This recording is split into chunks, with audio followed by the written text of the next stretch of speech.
एक इलाहाबाद में आते थे, उसने एक बार सुबह के सत्संग में आए वो, और गुरुदेव जी बोले उस दिन, तो फिर आकर कहे थोड़ा से, वो आते थे मिलते थे, आज तो गुरुजी जी ने मेरी ही बात कही है।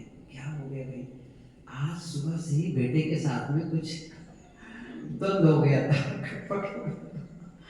और ये मैं परेशान था। अच्छा, वैसी द्वंद के लिए मैं यहाँ आया था, चलो आश्रम में चलो गुरु जी से मिलूं, बातचीत करूं, ऐसा कर करके।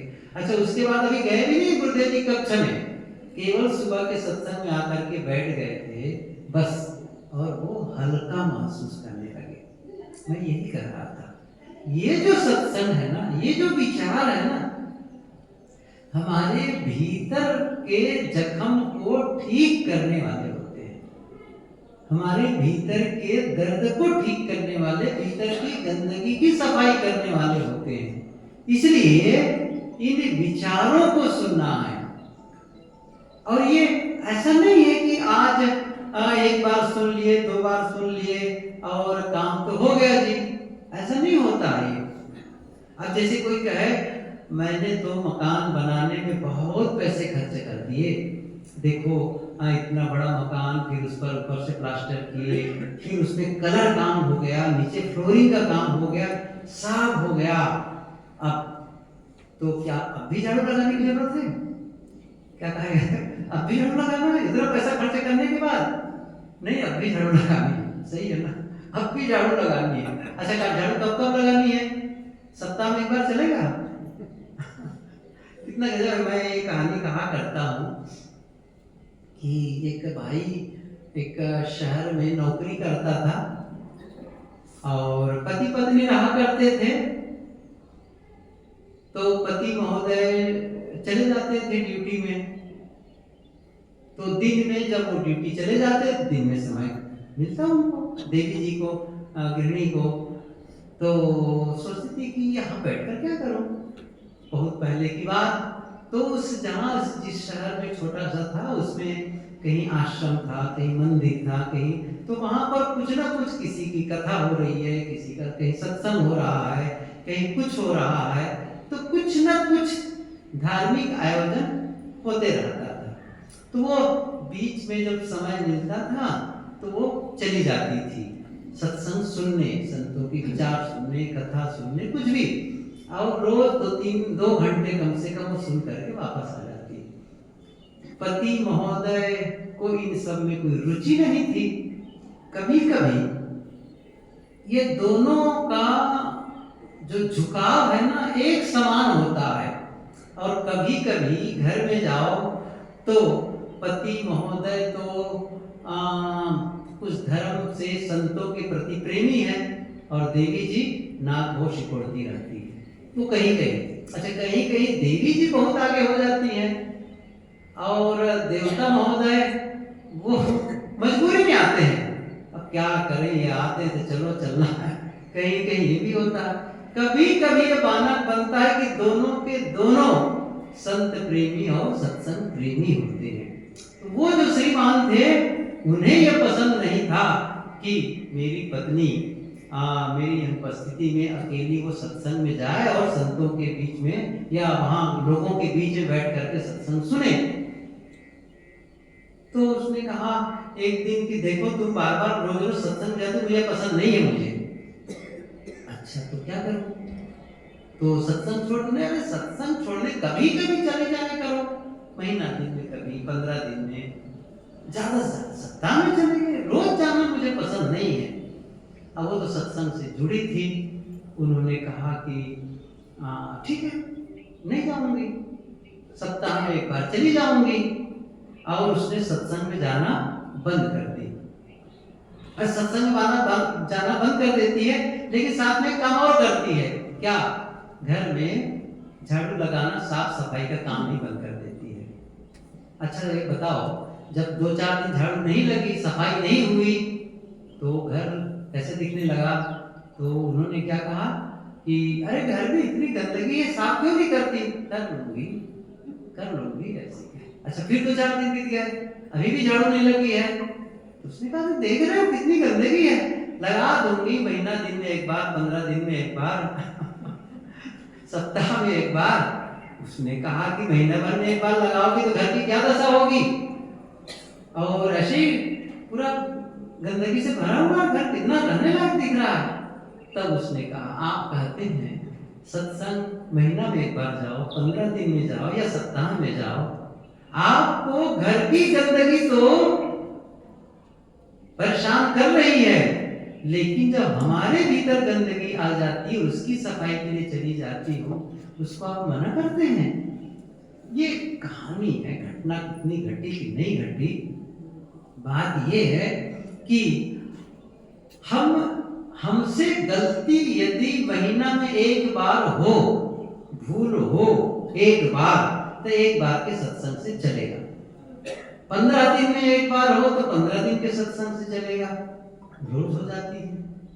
अच्छा, रोज ये नहीं कि हम फिजिकली हम कोई गलती करते रहते हैं, वैचारिक स्तर पर, मानसिक स्तर पर आप देखेंगे तो कितनी सारी बातें भूल जाते हैं और कितनी सारी गलतियां हो जाती है। साथ रहते हैं, अपनों के बीच में कई बार संदेह के अंकुर फूट पड़ते हैं। कुछ नहीं है, आपने कुछ कहा और उनका ध्यान किसी दूसरी ओर था और आपके हिसाब से उनको सुन लेना चाहिए और कर देना चाहिए। अब वो आपको क्या लग रहा है, देखो मेरी बात सुन करके भी उसने अनसुना कर दिया, मेरा काम नहीं किया। अच्छा, उनको पता ही नहीं है और अपने मन में क्या हो गया। अच्छा, एक दो बार ऐसा हो गया, जब मैं बोलता हूं तो उनको समझ ही नहीं आता है, अब बस दिमाग में संदेह पनपने लग गया। साथ रह रहे हैं, अपनों के प्रति भी मन में इस प्रकार के विचार वितर्क आने लग जाते हैं। वितर्क, अच्छा अपने से भी और दूसरे लोग भी बोलने वाले हैं। अच्छा, उसने वैसा कहा था, उसने वैसा किया था। दूसरे लोग भी हमारे भीतर में कुछ ऐसी चीज डाल देते हैं, उनके लिए हमारे मन में विकार हो जाता है, गलत हो जाता है। बड़ा अद्भुत है हमारा मन। दूसरे जिनके बारे में कहा जा रहा है उनसे हमारा कोई वार्ता नहीं। अब उनके साथ कभी उनका हो गया था, अब वो कह रहा है मतलब मेरे से उनका नहीं बनता है। अच्छा, तुम्हारा भी ना बने, मेरे से नहीं बना, तुम्हारा भी ना बने। मतलब मेरे से उसने लड़ाई की है तो तुम भी लड़ाई कर लो उनसे। अरे ऐसा कैसे हो सकता है? ठीक है, आपके साथ हो सकता है, मेरे साथ तो ठीक है, उनका व्यवहार है, ऐसा भी हो सकता है। और जो कह रहे हैं ना मेरे साथ ठीक नहीं है, हो सकता है बाद में फिर उनका भी ठीक हो जाए। ये बड़ा अद्भुत है। मैं इसलिए कह रहा था, ये हमारे मन में जो वितर्क उठते हैं ना, इसका समाधान क्या है? इसका समाधान न दवाई खाने से है, न स्थान छोड़ने से है। इसका समाधान इसी से होता है, अच्छे विचारों को ग्रहण करने से। मैंने बताया ना, जब हम गुरुदेव या गुरु संतों के पास आते हैं, सत्संग से जुड़ते हैं, तो कुछ ऐसी सीख मिल जाती है हमारे अपने जीवन के संबंध में। और जीवन के बड़ा बहुत ही ज्यादा इसका अंग है, बहुत बड़ा विस्तार है इसका। कितने हमारे इसके हिस्से हैं, कितने इसके विभाग हैं। चाहे मैं अपने स्वास्थ्य को देखूं, चाहे अपने रिश्तों को देखूं, चाहे अपने अर्थ को देखूं, चाहे अपने समाज को देखूं, चाहे रिश्तेदारों में, चाहे अपने मन की, बहुत सारे ऐसे हिस्से हैं। तो हर हिस्से को तो ठीक करना है। जैसे मेरा शरीर है, शरीर में हाथ है, पैर है, आंख है, सिर है, अंदर के भी ऑर्गन्स हैं बहुत सारे, हार्ट है और बहुत सारे। अब मेरी, चूंकि मैं यहाँ हूँ, मेरा शरीर है, तो मेरी जिम्मेदारी है शरीर के हर अंग को मैं सही रखूं, स्वस्थ रखूं। इसको कहीं की तकलीफ हो तो उसको मैं, क्योंकि वहां की तकलीफ है वो मुझे परेशान करेगा। पैर में दर्द है तो ऐसा नहीं कि पैर को नजरअंदाज कर दूं, हाथ में दर्द नहीं, वो तकलीफ आएगी, वो आएगा।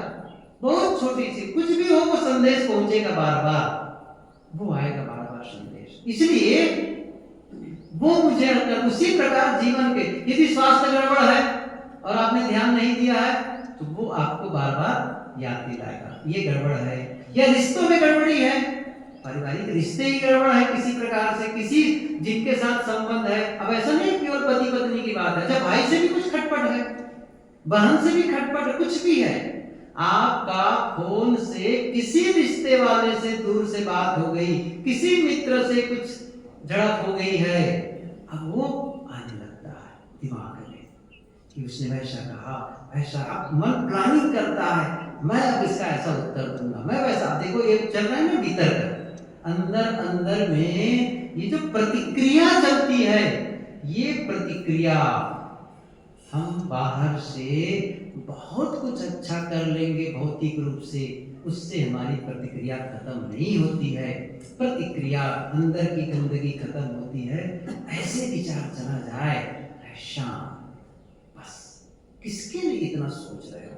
कुछ ऐसा विचार आया, किसी संत से मिले, किसी कोई गुरुजन हमें कहा, किसके लिए तुम इतना सोच रहे हो? सब व्यर्थ है। गुरुदेव जी कहा करते ना, क्या रखा है, सब मिट जाता है, सब भूल जाता है। अतीत में बहुत सारी घटनाएं घटी, बड़े बड़े राजा महाराजा हुए, उनकी लड़ाई झगड़ा मार पीट छल कपट, आज कुछ बचा? सब शून्य हो गया। अपने ही जीवन को देख लो, आज से 10 साल पहले आप किन समस्याओं से गुजरते थे, 20 साल पहले, 2 साल पहले, साल भर पहले कैसी घटनाएं घटी थी, किसने क्या कहा था, किसने वैसी बातें कही, घर में कोई ट्रेजेडी हो गई, किसी का शरीर छूटा, किसी को कुछ हुआ, उसको लेकर कितना आंदोलित हुए, कितना इन्वॉल्व हुए। आज क्या उसका महत्व है? आज लगता है नहीं, यूं ही हम फंसते रह गए। वो आंदोलन आज कुछ नहीं, आज जो है वो खत्म हो जाने वाला है 4 दिन के बाद में। कुछ याद रहता है? कुछ नहीं। ये जब बातें हम सुनते हैं गुरुजनों से, तब मन करता है काहे का परेशान। कोई कहते ना, क्या बताऊं, बहुत टेंशन है, समस्या है। समस्या ख्याल आती बात कि कुछ नाविक समुद्र में भटक गए मतलब बड़ी जहाज से गए होंगे और छोटी नौका को लेकर के समुद्र में किसी, या तो सच में गए थे, नाम भी उनका इस समय इंग्लिश नाम भूल जाता है मुझे, पढ़ता हूँ तो भी, और ये घटना है, कहानी नहीं है। तो हुआ क्या, वो भटक गए, 2-3 लोग थे, 3 लोग कई दिनों तक भटक गए। अब पानी जहाँ केवल समुद्र हो, खाने की, पीने का पानी, खाने के लिए भोजन, बड़ी कठिनाई होने लगी। और ये भी भरोसा नहीं है कि कब तक हम वहां पहुंचेंगे, अपने टापू में, अपने देश में कब पहुंचेंगे, कोई भरोसा नहीं, इसी मर जाएंगे, क्या होगा, कोई ठिकाना नहीं। किसी ऐसा संजोग, कोई जहाज, बड़ी जहाज का संपर्क या उनकी खोज में गए और वो बचा लिए गए। और जब बचा लिए गए तो फिर ये जो पत्रकार लोग हैं, मीडिया वाले, जाकर के पूछे कैसा महसूस होता है उस समय, सब बातें हुई। अंत में किसी ने पूछा, आप जो कुछ वहां आपको महसूस हुआ, अनुभव हुआ, उसके आधार पर आप दुनिया वालों को क्या संदेश देना चाहते हैं? उन्होंने कहा, यदि आपके पास पीने के लिए पानी है और करने के लिए भोजन है, तो शिकायत करने का कोई अधिकार नहीं है। अब सोचो, पानी मिल रहा है, भोजन मिल रहे हैं, कपड़े मिल रहे हैं, रहने की जगह है, लोगों के बीच हैं, फिर क्यों शांत हो, क्यों प्रतिक्रिया में उलझे हुए हो? शांत, सब मुर्दा, सब बीत जाता है। तो ये कुछ बातें थी जो मैं कह रहा था।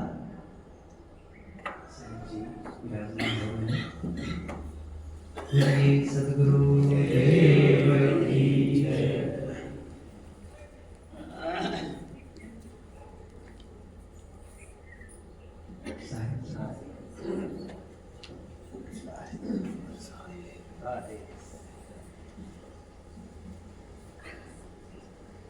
शुरू में कुछ बातें मैंने कही कि आप भूख लग जाती है तो भोजन कर लेते हैं, प्यास लगती है तो पानी पी लेते हैं, शरीर में रोग लग जाता है तो दवाई कर लेते हैं। लेकिन जब मन शांत हो जाता है, मन दुखी हो जाता है, बेचैन हो जाता है, तब क्या करते हैं? उसके लिए कौन सी दवाई करते हैं? उसके लिए कौन सी खुराक देते हैं? उसके लिए है अच्छे विचार। अच्छे विचार सुनना, अच्छे विचारों को पढ़ना, पढ़कर सुनकर सदग्रंथ पढ़ लें, क्योंकि आप हर उनसे तो मिल नहीं सकते हैं या उनके विचार आप बार बार सुन नहीं सकते हैं, इसलिए आपके पास वो अवसर है या व्यवस्था है जिससे आप अच्छे विचारों से जुड़े रहो। मैंने कहा रोज नित खरसाम लोहा धूप छूटे, नित की गोष्ठी माया मोह टूटे, रोज रोज की जरूरत है, थोड़ी खुराक रोज ले लो, थोड़ी खुराक रोज, थोड़ा सा भीतर में ऐसे विचार डाल दिए जो दिन भर आपके लिए वो काम करेगा, आपको बल देगा, सहयोग करेगा, एनर्जेटिक रखेगा, ऊर्जा देगा आपको आध्यात्मिक रूप से, आप शांत रहेंगे। इसलिए ऐसे विचारों को सुनना, सत्संग एक आधार है। हम सभी इसीलिए सत्संग में जाते हैं, एक बार सुने, 2 बार सुने, 10 बार सुने, 20 बार सुने, रोज का काम है। एक जैसे रोज भोजन करते हैं वैसे ही है, इसको क्या कहना है कि इसमें कोई ज्यादा है, नहीं, करना है। भले बातें वही वही दोहराई जा रही है, अरे वही वही दुख तो हम झेलते हैं, वही वही गलती तो रोज करते रहते हैं, ऐसे थोड़ी कि रोज नई गलती करते हैं। कुछ गलतियां आप नोट बना लीजिए, कुछ कागज में लिख लीजिए, कितनी गलतियां करता हूं, आप देखेंगे ज्यादा नहीं 5 से 10 होगा, उसी को दोहराते हैं। आप देख लीजिए 10, ज्यादा से ज्यादा 20 गलतियां होंगी, बस इससे ज्यादा थोड़ी गलती करते हैं आप, और उन्हीं गलतियों को दोहराते हैं। अच्छा, तो उन्हीं गलती के लिए वही चाहिए ना, सत्संग चाहिए, विचार चाहिए, इसलिए हम सत्संग में बैठते हैं। साहब जी हम सबके बीच विराजमान हो चुके हैं, उनके सुंदर विचारों से लाभ लें।